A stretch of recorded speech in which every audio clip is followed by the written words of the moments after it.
I'm Albert Marion. I'm a hospital corpsman first class. I was a senior in high school, 41 and 42, and they went against the United States and joined Hitler.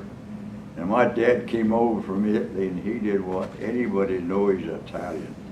He was embarrassed. He was in the Los Angeles Fire Department. So he went to LA and he changed our name. His name was Mario Scaraboscio. And for $25 they did that. And here a man changed his name, is not right. Women changed their name when they got married. So that's the way my life started out. And I went back to the farm in North Dakota, and I was on the farm, and everybody was gone. And I went to the draft board and told the draft board, they were glad, let's get a hold of something. And they sent me to Fort Snelling, Minnesota. And I think it was good that I was up to the head of the line, because they asked what branch of the service you want. And I said, I wanted the Navy. And they said, you go stand over there. Of course, I got over there and asked everybody over there, did you ask for Navy? And they said, yeah. So I was there, and they sent us out to, all the fellows with the Navy, out to Athol, Idaho. It was Farragut, Idaho, where we went to boot camp. And that was kind of I don't know how true it is, all you hear sayings. They said Eleanor Roosevelt flew over and said that was a good place to have it there by this big, I can't even remember the name of the lake where they had. But that's where they had about 6 boot camps here. And they had a lot of sickness there. Rheumatic fever, they had a lot of it. I was good, I don't know, just about ready to graduate. I went into the dispensary. They had a sore throat. And they took my temperature, and I had a temperature. And in those days, they sprayed your throat with a phthalates. And so they put me in the dispensary for a few days, and then they sent me back to a company that had been here for months, but had this sickness, all that rheumatic fever.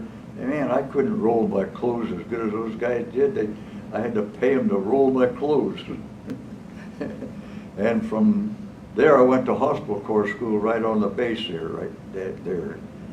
And from there, they shipped me out to Seattle Naval Hospital there, and I put my time in there. And while I was there, I needed some extra money. I wanted to buy a car, and I went uptown working at Beacon's Transfer and Storage 3 days a week, nights, working at nights.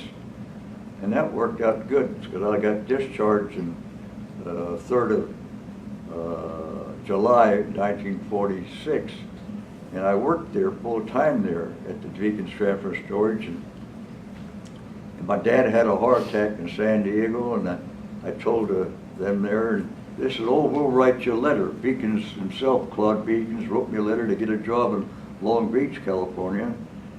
And when I got there, they put me out in the backyard there pulling nails out of packing boxes. Next day, the union came and said, you get off the job. All the longshoremen are on strike, and here you're come in and get a job just because you know. So I got off the job, and my uncle, it was a doctor in LA, he wanted to know if I'd go back to a farm in North Dakota where I was born, and he still run it. And so I went back there and was farming back there. And then he decided to sell the place, so I decided to go to school there at Dixon State Teachers College. And boy, the guys were starting going, catching them. I wasn't first string football. They I don't remember what these guys, National Guard or what it was that they joined it here. And they start going. I said, oh boy, next year I'll get first string. Before next year come, they called me back in for Korea.